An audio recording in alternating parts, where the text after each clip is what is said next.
We can try to fight and fight and fight over that. But you know what? If you're going to fight as vigilantly, as diligently over that, how come we not fighting about what's happening in Chicago? And this is a live video of me waiting for the outrage for all of the shootings that took place in Chicago on Juneteenth weekend. 39 people hurt, 8 dead. The ages of the victims range between 14 and 70. Oh, I forgot. It's black on black. So we don't care about that, right? Everyone involved was black. No police officers were involved. No Black Lives Matter protests. No outrage from Democrat politicians. And no wall-to-wall media coverage. Total silence. You said that Donald Trump was a massive failure or something to that effect. And now we have seen the results. 40 plus people shot, a dozen plus people murdered. Perhaps you're the massive failure in this equation and not the president. Juneteenth is supposed to be a celebration, right? Of freedom, cookouts, family. But I'm sure you already saw this on the news. Chicago spent it counting bodies. 6 dead, 39 shot. And the mayor's response? The strategy is working. Doesn't make a whole lot of sense, but this is the mayor that we talked about on this channel countless times. He is a failure. Let's get into it. Here's what's unavoidable. People are going to bring this up too. Where's all this noise over what happened in Chicago on Juneteenth? What's the relevancy for that? The relevancy for that is that we're arguing and going off and expressing hell and fury over the conviction of a guy who acknowledged he admitted he committed the crime. Told the police it's not alleged. I did it. Because he put his hands on me, so I did it, according to the reports. We've got people all over the place going off, talking about police officers, talking about the court system, talking about the inequity within our legal system, et cetera, et cetera. But 39 people get shot on Juneteenth, 6 are killed, and we're not hearing anything. Chicago police were called to 95th and Princeton after a mass shooting around 11 Friday night in the city's Princeton Park neighborhood. At least 13 people were injured. 244 West 95th Street. I need crowd control. Chicago police say a red SUV pulled up to a large crowd.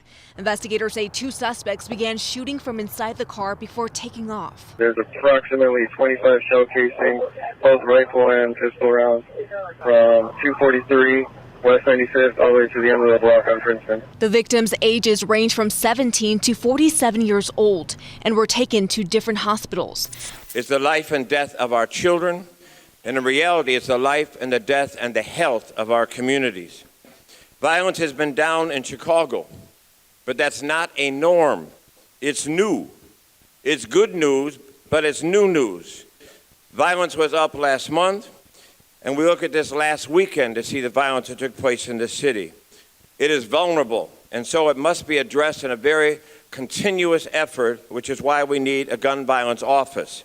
It's hurtful because of this holiday and how many people lives were given for this holiday to exist, to see lives taken this way, to see this happening after such a wonderful day yesterday with the opening of the library and everything, and to have a night like this with just shooting and mayhem and tragedy. Now, I don't agree with Stephen A. on everything. I think he's pretty much solid. I know a lot of people think that he's like a fence rider. One minute he's talking about something conservative or liberal, but I like the fact that he's able to have different thoughts on certain things. Talking about the situation with the Carmelo Anthony case in Texas has the whole internet on the chokehold for several weeks. Every timeline, every take, every thread. You could have the conversations. You could talk about the discrepancy of the sentencing. You may say he may need more time. He may need less time.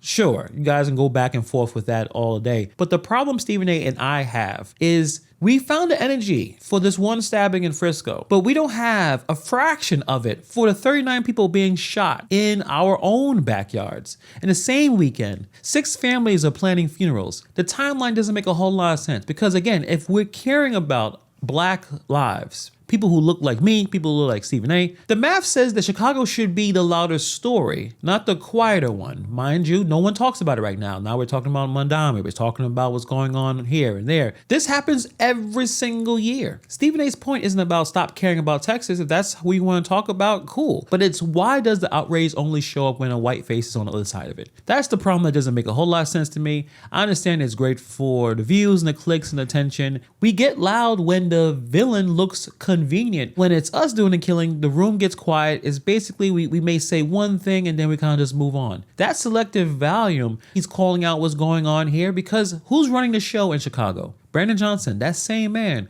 when was running for mayor, was cool with defunding the police. This is a man who thinks that law enforcement is a sickness. This is the guy that is running one of the biggest cities in the country. Of course, we want to start off by saying we are so sorry for the loss of your beautiful daughter. And when it comes to crime in Chicago, you just saw the president offer to help make Chicago safer through federal intervention. And that did not go over well with the governor of Illinois, the mayor of Chicago. What is your reaction to President Trump's offer to help and their rejection of it? I think help is needed. We can use multiple agencies, FBI, ATF, DEA, U.S. Attorney to help with the gun violence in Chicago because there is not a sense of urgency. They're not afraid. They're not afraid of going to jail because crimes are not getting solved. People are getting off. They're letting, so I think the help is needed. Her daughter was 18 years old, spent the day at the aquarium, walked into a store, and 3 gunmen opened the door and shot blindly. They didn't even care who was inside. 5 people was shot. Her daughter was killed. And what this woman is asking for is not a press conference or some clever slogan. She's looking for help. Real federal boots on the ground help. And listen to her reasoning because it's sharper than most of the politicians talking over her. She's not asking for help because she loves Donald Trump. She may not even agree with Donald Trump. She's asking because these cases are not getting solved. Because a 15-year-old can be sent to do a crime and walk, and everybody on the block knows it. When there's no consequences, there's no fear. When there's no fear, there's no floor. That's not a talking point. This is a grieving parent discussing what's going on right now. You want to know what accountability journalism is? It's putting her in a frame and asking the people in charge why she has to beg. She buried her child and she's still out there doing the work that the system won't. Real quick before we continue, if you're turning 65 or already on Medicare, you've got options most folks never get walked through. That's where Chapter comes in. Chapter's licensed advisors compare every plan available in your area, not a slice of it, all of it, to find the coverage that actually fits you, and it costs you nothing to use them. No pressure, no workaround, it's free. Call Chapter at 570-906-8018. That is 570-906-8018. Or hit the link in the description. Get the help that you're entitled to. Now, let's get back into it. Last week, I sat in this very seat and I warned you that Juneteenth is historically one of the most violent days. You dismissed that. I asked you if Donald Trump, the President of the United States, if you would reach out to him for some kind of help or assistance. Again, you dismissed that. You said that you're the mayor. You said that Donald Trump was a massive failure or something to that effect. And now we have seen the results. 40 plus people shot, a dozen plus people murdered. Perhaps you're the massive failure in this equation, and not the president, who, by the way, has reached out. Thank you for your question. The president of the United States has reached out again. Well, thank you for your question. Donald Trump has said he's willing to help. Will you, at long last, accept his support? I appreciate you well, taking if you could some let me time. ask the question, I do. You have. You said that real people. Will you in accept his Chicago, help now? Well, you asked 2 questions. The President of the United States of America has done nothing to help secure safe communities across this country. If you look specifically at his so-called black agenda, he has not delivered on one promise. It's not just he's just a failure. He's a doty individual, right? Here's a responsibility that I continue to take. Driving a community safety plan that removes guns from the streets of Chicago. Driving a community safety plan that actually invests in the communities that this president refuses to invest in. He is more interested in tweeting or posting evil and inhumane projections of people and our humanity than he is actually willing to put money into the very communities that he ostensibly offers some degree of care for. This is an individual that is more interested in removing voting rights protections.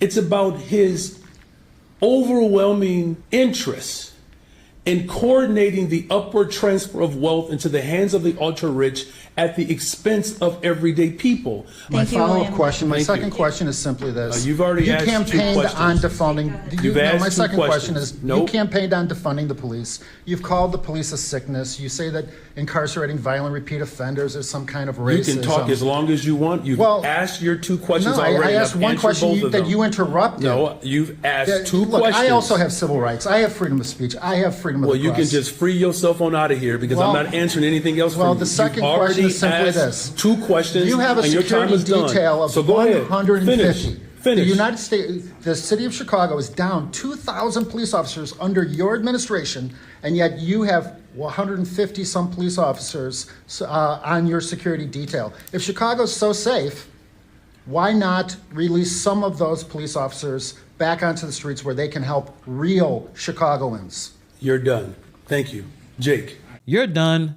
Thank you, Jake. That's the answer. That's what the mayor gave a reporter asking on the record why the city's short on cops while he's well stocked on personal protection. Now think about that. 2,000 officers down, 150 on detail. That number comes from the report. I haven't necessarily independently confirmed it. If it wasn't true, Brandon Johnson would have said something. Brandon Johnson would have said, no, we don't have 2,000 officers down. That's not accurate. Or no, I don't have this many officers on my detail. Maybe he doesn't want to talk about the detail, which makes sense, right? That's his personal security. Is there a shortage on officers? Is it 2,000? He could have answered that if he wanted to. And watch what Johnson does, because this is the pattern. He doesn't want to engage in a substance. He pivots to Trump, talking about he's a failure. Trump defunded this. Trump defunded that. Trump transferring wealth to the rich. And what does that have to do with the crime that's going on in the city? Are there enough police on the streets to stop the next drive-by? You could dismiss the reporter, but that's not really a public safety plan. That's you just trying to change the channel. And that is the move. When the question is about your record,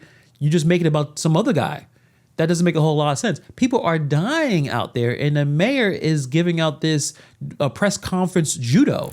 So far in Chicago this year, there have been 198 murders. That is up 9% from a year ago, and 647 shootings, which is up 5%. Yet Illinois Governor J.B. Pritzker and Chicago Mayor Brandon Johnson continue to push back against the president's offer to help. He can say that the violence is down because the way they measure it, by Chicago being a large city, they measure it, per 100,000 residents, but it still does not stop the fact that this is a serious gun violence issue here in Chicago. Here's the trick, and the mother in that interview saw right through it. The defenders pivot to the rate per 100,000 residents. Citywide, crime is trending down. So calm down, everything is great. And they're not entirely wrong on the national picture. Crime is down a lot of places. That is real. But here's a receipt that they don't want to talk about. The CBD's own numbers through the end of May, homicides are up 6% over last year. The Fox numbers for a year so far is 198 murders, up 9%, 647 shootings, up 5%. And Johnson's own framing tells on itself. He says it's not citywide, it's hyper-concentrated communities. If you translate that, he's talking about black communities. Saying, well, it's only bad over there is not the flex he thinks it is. That's the whole problem stated out loud. Low crime is low everywhere right now. Chicago is still dangerous anyway. A falling rate doesn't comfort a mother who can't sit in her own car. The number went down, and the funerals are still coming. So what are we talking about? I don't think we should be looking to him for his ideas about how we should solve the crime problems that persist across the country. So you got two people responding to the same dead kids. One is the governor. One is a mother who buried her daughter. Watch which one's talking about solutions and which one's talking about Trump. Pritzker's answer to, will you take federal help, is basically, not from this guy. He defunded the police. He doesn't know how to protect us. The mother's answer is FBI, ATF, DEA, U.S. Attorney, send all of it, because cases aren't getting solved. One has a political position, the other one has a plan. Now, let me be clear, because at least my perspective, I don't think you roll out the National Guard into a city against the will of people who live there. That makes a whole lot of sense there, but that's a real line. But there's daylight between military operation and the feds can help you solve murders. The mother's asking for the second thing. The politicians keep answering like she's asking for the first. This is what happens when everything becomes a political tool instead of a problem to solve. And the problem is in Chicago, people are losing control out there, and it looks like it's going to be a start of a very long, dangerous summer. It's important to pick the receipts over the rhetoric. So I don't know what else more to say about this. Chicago has been bleeding like this for a long time. This isn't new, and that's exactly the problem. We can hold two thoughts at once. You guys want to keep talking about Carmelo Anthony? Fine. But 39 people getting shot over a freedom holiday deserves more than just a quiet weekend and well, you're done, thank you, Jake. Here's the part that needs to sit with us. The outrage can't only run when there's a black face and a white face. It has to run every single time. Every young woman, every young man, every kid, every bystander getting caught with a stray round in Roseland. The culture around this needs to be fixed and examined, not excused. Because if we only get loud when the villain's convenient, we're telling everybody which deaths count. And I believe they all count. Brandon Johnson's progressive playbook had his shot. The receipts say that the funerals didn't stop. A grieving mother is doing more honest work than a man with a security detail, 150 cop security detail. And that's a really huge problem. But let me know what you guys think about this in the comments below. If you got to this far and you haven't been subscribed, hit the subscribe button as we try to reach 200,000 subscribers. Thank you for taking time to watch this video, and I'll see you guys in the next video.